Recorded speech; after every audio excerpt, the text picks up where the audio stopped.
दी हुई एपी के प्रथम 4 पद लिखिए, जबकि प्रथम पद ए और स्वर अंतर डी निम्नलिखित है। आइए हम लोग सीखते हैं कैसे इस प्रश्न को हल किया जाता है, और वीडियो के अंत तक बने रहे ताकि आपको समझ में आ सके। और चैनल में पहली बार आए तो पहले ज़रूर सब्सक्राइब करें और घंटी को दबाएं ताकि मेरा वीडियो आपको सबसे पहले पहुंचे। तो चलिए हम लोग वीडियो को स्टार्ट करते हैं। यहाँ पर पहला सवाल दिया गया है जिसमें ए बराबर दिया है 3 है और डी बराबर दिया है घटाव 2। तो इसका 4 पद लिखना है। कैसे लिखेंगे? तो सबसे पहले इसका फार्मूला लिखते हैं, उसके बाद आगे इस प्रश्न को हल करते हैं। तो यहाँ पर ए बराबर यानी कि पहला पद बराबर तो 3 दिया है, तो यहाँ पर हम क्या करते हैं, दूसरा पद निकालते हैं। तो दूसरा पद निकालने का फार्मूला क्या होता है, तो इसको लिखते हैं। तो यहाँ पर दूसरा पद यानी कि a2 बराबर क्या होता है, a2 बराबर क्या होता है, a1 में हम जोड़ देते हैं d। तो दूसरा पद निकालने का ये फार्मूला होता है। अब इसमें मान रखते हैं। तो a बराबर क्या दिया है, 3 है, तो यहाँ पर 3 लिखते हैं। और d बराबर क्या दिया है, -2 दिया है, इस तरह से। तो मान हम बैठा दिए। अब यहाँ पर प्लस माइनस है, यहाँ पर इसको हल करेंगे तो क्या होगा, तो यहाँ पर हो गया 3 घटाव 2 हो जाएगा। अब यहाँ पर अंतर निकाल देते हैं। तो 3 में घटा दिए 2, तो क्या बचेगा 1। तो इस तरह यहाँ दूसरा पद कितना आ गया, 1 आ गया। आगे हम यहाँ पर तीसरा पद निकालते हैं, चौथा पद निकालते हैं और पांचवा पद निकालेंगे। आगे यहाँ पर हम क्या करते हैं, तीसरा पद निकालते हैं। तो तीसरा पद का फार्मूला लिखते हैं पहले। तो a3 बराबर क्या होता है कि हम a2 में जोड़ देते हैं d, इस तरह से। तो हमने यहाँ पर a2 बराबर क्या लाए हैं, यहाँ पर a2 बराबर लाए हैं 1 लाए हैं, और d कितना है, -2 है, ऐसे। फिर यहाँ पर प्लस गुना माइनस क्या होता है, माइनस होता है। तो इसलिए यहाँ पर हम क्या लिख दिए, 1 घटाव -2 लिख दिए। अब यहाँ पर अंतर निकालते हैं। तो यहाँ पर अंतर निकालेंगे तो क्या बचेगा, घटाव 1 बचेगा। तो इस तरह यहाँ पर तीसरा पद बराबर क्या आ गया, घटाव 1 आ गया। अब इसी तरह का अब चौथा पद निकालते हैं, यानी कि a4 निकालेंगे। तो a4 बराबर क्या होगा, a3 में हम जोड़ देते हैं d को। तो यहाँ पर a3 क्या है, a3 यहाँ पर दिया है कितना, घटाव 1 लाए हैं, और d बराबर कितना, -2 है।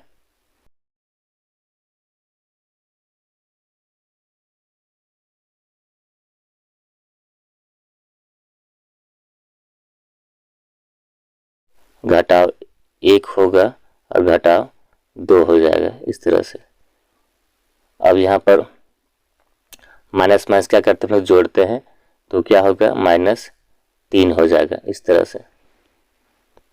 तो ये चौथा पद घटाव कितना, 3 आ गया। अब इसी टाइप से हम निकालते हैं, पांचवा पद निकालेंगे, यानी कि a5 निकालते हैं, पांचवा पद। तो इसका फार्मूला क्या होता है, a4 में जोड़ देते हैं d। तो यहाँ पर a4 हम कितना लाएं, a4 लाए हैं घटाव 3 लाए हैं, और d कितना है, -2 है। अब यहाँ पर प्लस माइनस इसको हल करते हैं तो माइनस में हो जाता है। तो यहाँ पर क्या होगा, घटाव 3 हो गया, घटाव 2 हो जाएगा। अब यहाँ पर माइनस माइनस हम लोग क्या करते हैं, जोड़ते हैं। तो जोड़ेंगे तो क्या होगा, घटाव 5 आ गया। तो इस तरह पांचवा पद कितना आ गया, घटाव 5 आ गया। तो यहाँ पर AP बनाएगा, इस तरह बनाएगा। तो AP बराबर क्या होगा, तो यहाँ पर पहला पद क्या है दिया था, इसमें पहला पद दिया था 3 हो गया, और दूसरा पद में हमने क्या लाया था, यहाँ दूसरा पद में हमने लाया था 1 लाया था। तो यहाँ पर हम लिखते हैं 1। और तीसरा पद में क्या है, यहाँ पर देखिए क्या लाए थे हम, घटाव 1 लाए हैं। तो यहाँ पर हम लिखते हैं घटाव 1 हो जाएगा। उसके बाद हो गया तीसरा पद। अब चौथा पद निकालते हैं। तो चौथा पद में क्या लाए थे, घटाव 3 लाए हैं। तो यहाँ लिखते हैं घटाव 3 हो गया। उसके बाद पांचवा पद। तो पांचवा पद में क्या लाए हैं, घटाव 5 लाए हैं। तो यहाँ पर लिखते हैं घटाव 5 हो, इस तरह से। तो यहाँ पर AP इस तरह बनाएगा, पहला पद में 3 है, दूसरा पद में 1 है, तीसरा पद में घटाव 1, चौथा पद में यहाँ पर घटाव 3 है और 5वां पद में घटाव 5 है। तो इस तरह यहाँ पर AP बना रहा।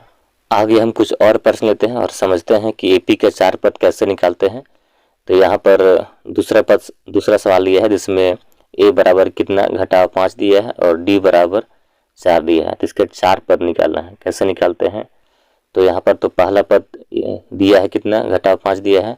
तो यहाँ पर हम दूसरा पद निकालेंगे, तीसरा, चौथा, पांचवा निकालेंगे। तो पहले हम क्या करते हैं, दूसरा पद निकालते हैं, यानी कि A2 निकालते हैं। तो A2 बराबर सूत्र क्या हो जाएगा, हम सूत्र लिखते हैं A1 में जोड़ते हैं D, इस तरह से सूत्र हो गया। तो यहाँ पर क्या है कि A बराबर क्या दिया है, -5 हो गया और D बराबर कितना है, 4 है। अब इसको हल करना है।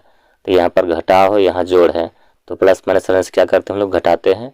तो 5 में हम घटा दिए 4, तो क्या बचेगा, घटाव 1 बचेगा। तो इस तरह दूसरा पद कितना आ गया, घटाव 1 आ गया। अब निकालते हैं तीसरा पद, A3 निकालते हैं। तो A3 बराबर सूत्र क्या होता है कि हम A2 में जोड़ देते हैं D, ऐसे। तो यहाँ पर A2 क्या दिया है, A2 घटाव 1 लाए हैं और D कितना, 4 है। तो यहाँ पर भी प्लस माइनस है, तो यहाँ पर घट जाएगा, घटेगा तो क्या बचेगा, यहाँ पर 4 में क्या घटाते हैं, 1, तो क्या बचेगा, 3 बचेगा। तो A3 बराबर कितना आ गया, यहाँ पर +3 आ गया। अब निकालते हैं A4, निकाल देते हैं A4। तो A4 बराबर क्या होता है, सूत्र लिखते हैं। तो A3 में जोड़ देते हैं D, इस तरह से। तो यहाँ पर A3 कितना लाए हैं, 3 लाए हैं और D कितना, 4 है। अब इसको जोड़ते हैं। तो जोड़ेंगे तो क्या होगा, जोड़ेंगे तो 7 हो गया। तो इस तरह यहाँ पर A4 कितना, 7 आ गया। अब निकालते हैं A5, मतलब 5वां पद निकालते हैं। तो इसका सूत्र हो जाएगा, A4 में जोड़ देते हैं D। तो यहाँ पर A4 बराबर क्या दिया है, A4 बराबर लाए हैं 7 लाए हैं और D कितना, 4 है। अब यहाँ पर जोड़ेंगे तो कितना हो जाएगा, जोड़ते हैं तो 11 हो गया, इस तरह से। यानी कि यहाँ पर AP कैसे बनाएगा, यहाँ पर AP बनाएगा। तो यहाँ पर पहला पद क्या हो गया, यहाँ पर पहला पद हो गया घटाव 5 हो गया और दूसरा पद, तो दूसरा पद में हमने क्या लाए थे, यहाँ पर घटाव 1 है, तो घटाव 1 हो जाएगा। और तीसरा पद में क्या है, घटाव जोड़ 3 लाए, तो यहाँ पर हो जाएगा जोड़ 3 हो जाएगा। और उसके बाद हो गया ये तीसरा पद हो गया। चौथा पद निकालते हैं। तो चौथा पद में क्या है, 7 है, तो यहाँ पर 7 होगा। उसके बाद 5वां पद में 11 हो गया। तो इस तरह यहाँ पर ये AP बना रहा है। धन्यवाद।